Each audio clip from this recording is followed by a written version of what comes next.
Hi, hello dear friends. Welcome back once again to our channel Vagai Academy of Mathematics, and this playlist is for CA CMA Foundation Business Mathematics. Yes, this session we are about to start a new topic which is going to be indices and logarithms. We are just going to see few basics of this indices and logarithms. Let us start with this indices. So what do you mean by indices? So the indices, it means we deal with problems based on powers. Let's see some example for a better understanding.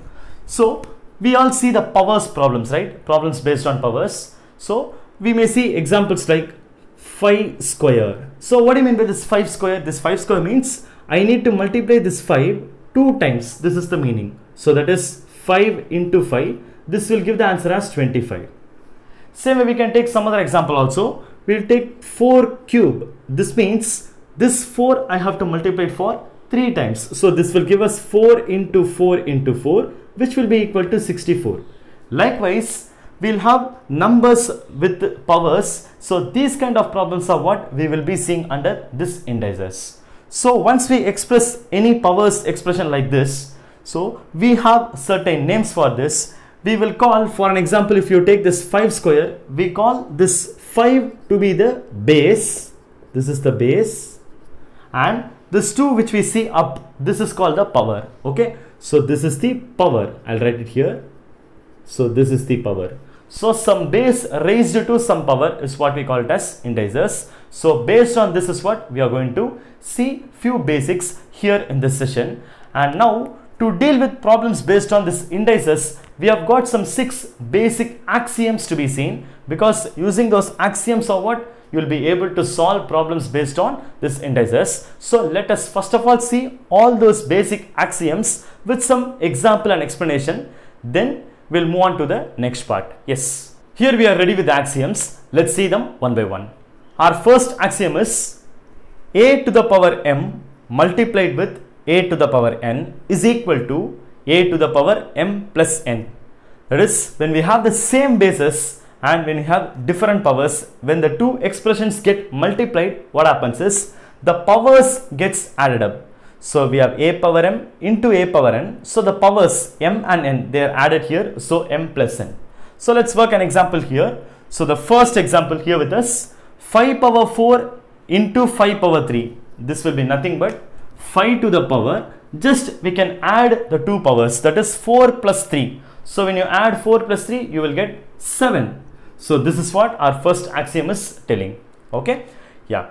Second axiom says a power m divided by a power n is equal to a to the power m minus n. Again, a simple thing.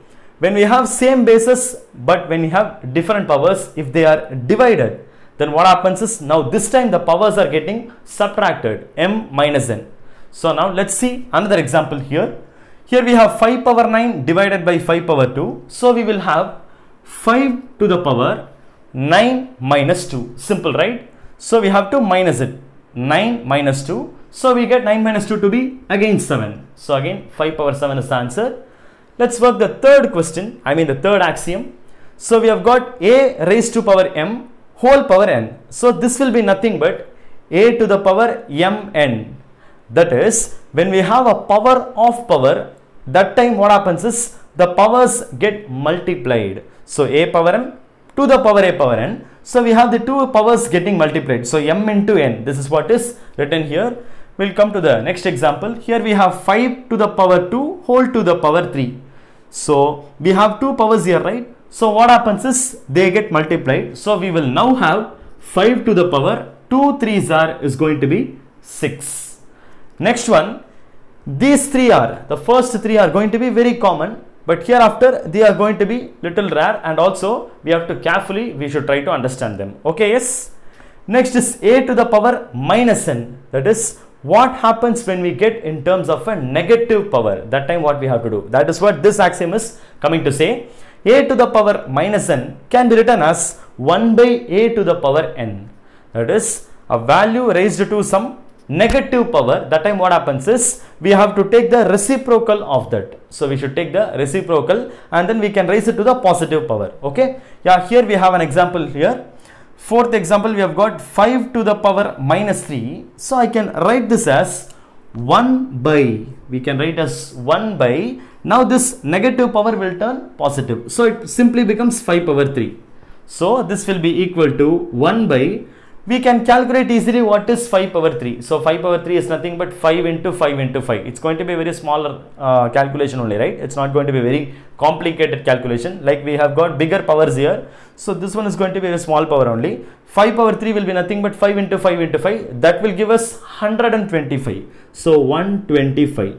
So overall 5 power minus 3, the value is 1 by 125. What happens is frequently people will be thinking like 5 raised to a negative power, the answer will also be negative. No, it is not like that. See, this 5 is a positive value, and when you try to raise it to a negative power also, your answer is still a positive value only, right? Yes, 1 by 125 is no doubt it is a positive value only, because its value is going to be 0 point something. Though it is less than 1, it is going to be 0 point something. No matter what it is, sure, this is also a positive value only. Okay, yes. So what we are learning from this axiom is, if you have some expression, when you raise it to a negative power, you can just turn it. You can just take the reciprocal of that and then raise it to a positive power. This is what our fourth axiom is saying. Yes, we'll come to the next axiom. This is going to be even more critical. We'll have to carefully understand this. A raised to 1 by n. A raised to the power 1 by n. So that is here, when we have a value, a base raised to some reciprocal kind of thing. So a power minus n, this is nothing but the nth root of a. This is what this axiom is coming to say. So let's come to the example to understand it better. So 125 to the power 1 by 3. So 125 power 1 by 3 can be written as per our next axiom, this can be written as cube root of 125. Hope you can understand now what is cube root of 125. So cube root of 125 means that's going to be some answer. That number, when you multiply with itself for 3 times, you should get 125. So let me repeat.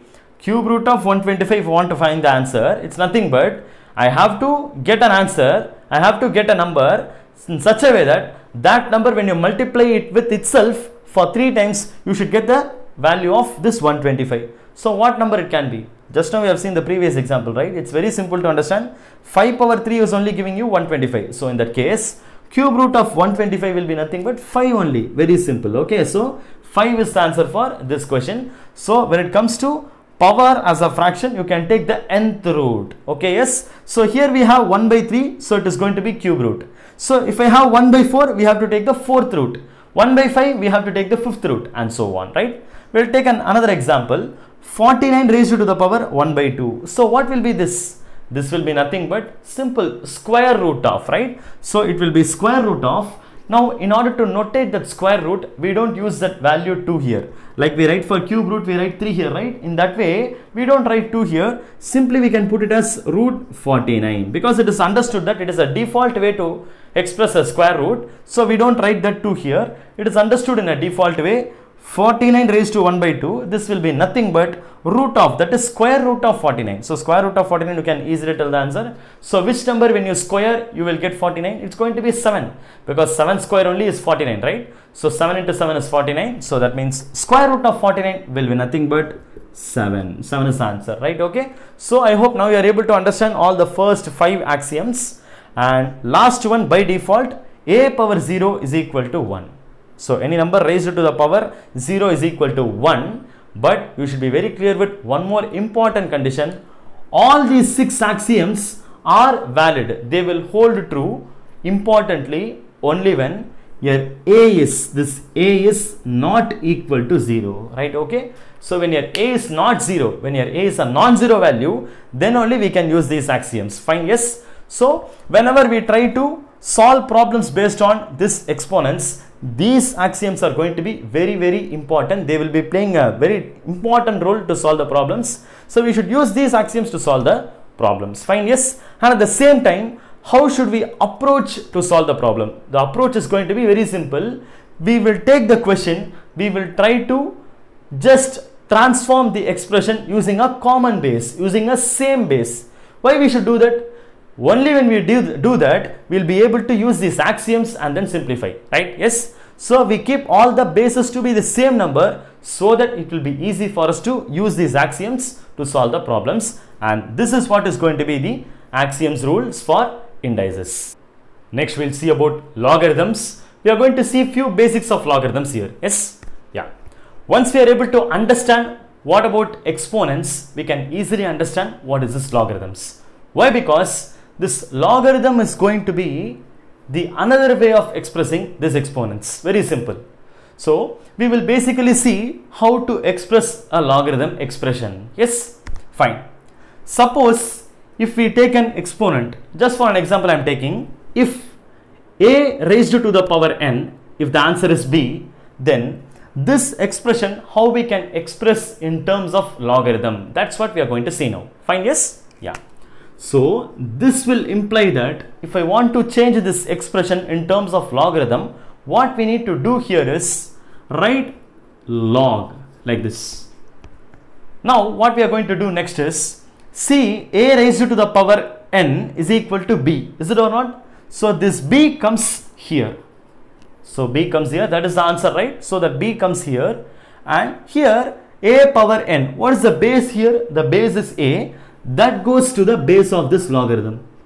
So you call this to be log of b to the base a. Let me just read it again. Log of b to the base a, this is what is equal to, see what power we have got here, the power is n, that n comes to the right hand side. So this is the way for you to express an exponent expression in terms of logarithm. Yes? So just recall it. A power n is equal to b. So that means log b to the base a is equal to n. So this is how you read it. So just be reading carefully. Don't read like log a b, log b c, nothing like that. Okay? So we should be very careful in that. Logarithm of b, log of b to the base a is equal to n. This is going to be the expression. So here we have a as base, n is the power, and b is the answer, or b is the answer, so which comes in the right hand side. So that log of b will come to the base a is equal to the power will come here is equal to n. This is going to be the expression. So once this is given, it will imply this, or even the right hand side, the logarithmic expression is given to you, this will even imply this. So I can just make a double way implies. Fine? Okay? Yeah. Now here we have got some examples. Let's try to represent those exponents as logarithms and logarithms as exponents back. Fine? Yes? Yeah. So our first example is 4 square is equal to 16. That is 4 raised to the power 2 is equal to 16. Just remember this, recall this, how we are going to write as a logarithmic expression.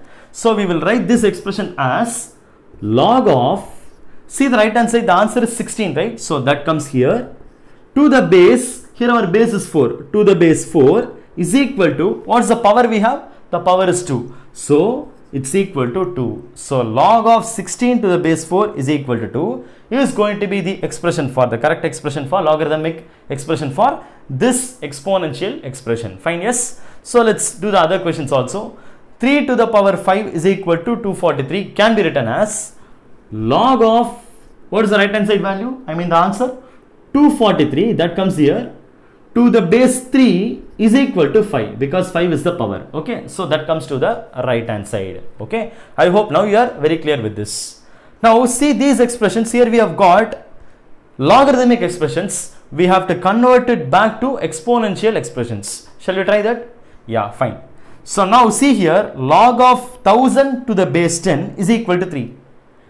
And just once again we'll just get back to this one. So when we have log of b raised to the, log of b to the base a is equal to n, we can write this as what? A power n is equal to b. That is, this base will come as this base here. So that means this 10 will come here, raised to the power. What will be the power? Power will be the right hand side value which we have here, right? Okay. So power is this n. So in that case, here the power is 3. So 10 to the power 3 is what is this answer, which is equal to 1000. So you can even check whether this is valid or not. It's simple to see, right? 10 cube is equal to 1000. 10 into 10 into 10, it's going to be 1000 only, right? Yes. So this is what they have expressed in just a logarithmic form. We are just writing it in exponential form. Yeah. Next, we have got log of 128 to the base 2 is equal to 7. Now this can be written as, take the base which is going to be 2, raised to what power will come? Power is there in the right hand side. So whenever you have a logarithmic expression, the power will be the right hand side. So the 7 will come as the power here. So 2 power 7 is what is equal to this value, which is 128. You can even check this whether this is valid. 2 power 7 will be, yes, it is going to be 128 only. Yes. Now I hope you are clear with this basic. So given any exponential expression, how to write it in logarithmic form, and also logarithmic form, how you can convert it or write it back to exponential form. So this is going to be the two-way relationship between any exponents and logarithm. Yes, this is clear to you. Now we have seen that exponents part, right? There we have seen that important basic 6 axioms. Like the same way here also for this logarithms, we have got certain basic rules. So we will see those rules one by one. Now, yes. Here we have the basic rules of logarithm. Let's see them one by one. The first one is log m to the base a plus log n to the base a is equal to log of m into n to the base a. So this rule says log of a value with some base and log of another value with the same base. So if we have the same bases, then what happens is the values, they get multiplied, and the log, it will even have the same base. This is what our first rule says. Let's see an example to work it out. So our first example is log 4 to the base 6 plus log 9 to the base 6 will be equal to, we'll use the first logarithmic rule. According to this rule, we have to just multiply these two values, that is this 4 and then this 9. We have to just multiply them. So we get log of 4 9s are, it will give us 36 to the base 6. So this is what we are getting according to our first rule. Okay, and now hereafter we can easily get the expression. So how we can get the answer is, it's going to be very simple. Just earlier we have seen the relation between exponential form and logarithmic form, right? So according to that expression, hereafter we can simplify this. So log 36 to the base 6, the answer is going to be what? Just think of this base 6 raised to what power will give you 36. I'll again remind you, base is 6 here, right? So think of 6 power which number if you raise, the answer will be 36. It's simple to say, right? 6 square is what is 36. So in that case, answer is going to be 6 power 2. So the answer is going to be 2, because log of a value to the base, this answer will be nothing but the power. Base raised to what power is giving this value. So that will only give the answer for this expression. So this is going to be the answer for the first example. So anyways, we are using the first rule to get the answer. So log 4 plus log 9, what we do is we just multiply this to get the expression. Fine, yes. So this first rule is what you call it as the product rule. Okay, so this you call it as the product rule. Yeah, I'm writing it like this, product rule. Fine, let's go to the second rule. What is here? So the second rule, it's saying log m to the base a minus log n to the base a is equal to log of m divided by n. So this time we are getting m by n to the base a. So that's only slight change here. So when we have two logarithmic expressions with values with the same basis, but we have minus here, then the values, they get divided. The first value divided by the second value and still with the same base. This is what our second rule says. And according to the second rule, what happens here? We'll come here. We'll take this second example. Log 1000 to the base 5 minus log 8 to the base 5. What would be the answer? So this will be nothing but log of, I should now divide this 1000 by 8. So 1000, when you try to divide by 8, you will be getting 125, is it not? So log of 125, it will be still with the same base. Again we can answer this. Just think of what will be 5 power some value which gives you 125. So 5 power which number if you raise, it will give you 125. It's simple to say, right? So just by trials we can easily say that 5 power 3 is only give you, that will only give you 125. So in that case, answer for this problem is going to be 3 is the answer. So anyways, we are using this second property, this second rule to tell the answer. So here, this rule, we call it to be the quotient rule. Okay. So let me write it. So quotient rule of logarithm. This is called the quotient rule. Okay. So when we just do minus, what happens to the values is inside which it will be divided. This is what our quotient rule says. Yeah. Coming to the third rule, this is also another important rule. So the third rule, according to this one, log of n power some value p. Remember, log of n power p to the base a, will be equal to this p, this power p comes to the front side. Okay, so this will become p times of log n to the base a. This is what this third rule says. Now according to this rule, when you come here, this third example, here we have got log 9 power 5 to the base 3. So the answer will be nothing but I can bring this 5 to the front side so that it will become 5 multiplied by log of simply 9 to the base 3. That's all. It's going to be very simple. So when I try to simplify this, I will be getting 5 times of, or I can put 5 into, what about this expression? Log 9 to the base 3. What about this expression? So just simply think of 3 power what number is 9? It's simple to say 3 square is only 9. So that means log of 9 to the base 3, the value is going to be 2. So that's it. So in that case, 5 into 2, the answer is going to be 10. So log of 9 power 5 to the base 3, the answer is going to be 10 is the answer. And we are using this third rule to get this answer. And this rule in logarithm is what you call it as the power rule of logarithm. Alright. So yes, these are going to be the 3 basic rules. And still we have got some other rules also in logarithm. But these are going to be very important basic rules here. So these are going to be very mandatory, much mandatory. So definitely you will have to be knowing about all these 3 basic axioms in order to solve the basic logarithmic problems. Yes. Yes, all of you, I hope you are able to understand the concepts that we have seen here in this session. We have just seen about few basics of that exponents and logarithms along with those basic axioms and rules. That's all we have seen here. And I hope you are clearly able to understand these examples also what we have seen here. And if you feel this session to be useful, please give a like. And any doubts you have, please do comment it. When I see it, I'll see to rectify your doubts. And also if you feel that this session is going to be useful for any of your friends who are preparing for the CA/CMA foundation, please do share this video to them also. Again, in our next session, we'll catch up with some other important concept or problem solving soon there. See you soon. Thank you so much.